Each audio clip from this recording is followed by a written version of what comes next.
At magluto tayo ng tortang okra, guys. So, ayan ang ating garlic. Stir-fry natin ang ating garlic. Siyempre, ang ating onion. So, hindi na ako naglagay ng kamatis dito, guys.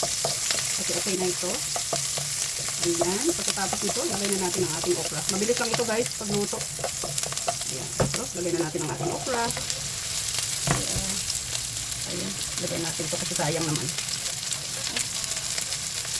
Yun, may nahulog na isa. So, pwede naman yan.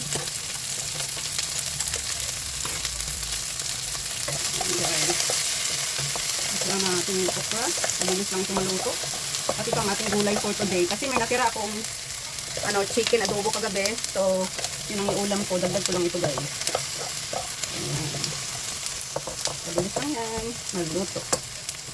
Lagyan natin ang konting black pepper. So, ayan lang, guys. Para hindi, kasi nung isang araw, nag-boil lang ako ng okra. Yung black pepper. So, ito naman, para iba naman. Lagyan natin ng konting water, guys, para maluto yung ating okra. Ayan, kunti-kunti lang. Panunan natin saglit. Tago natin ilagay ang eggs. So, tingnan na natin, guys. Ayan na. At pwede na natin ilagay ang ating egg dito. Ayan. Dalawang egg ang ating ilagay. Ayan. So, tortang okra ang ating gulay for today. So, ayan. Mabilis lang maluto yan. Tortang okra, tortang okra. Tapos nito, kakain na tayo.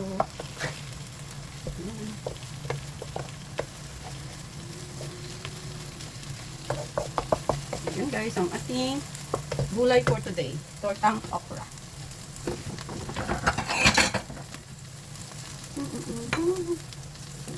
Ayan guys, ang ating gulay for today. Okra-okra tayo dyan.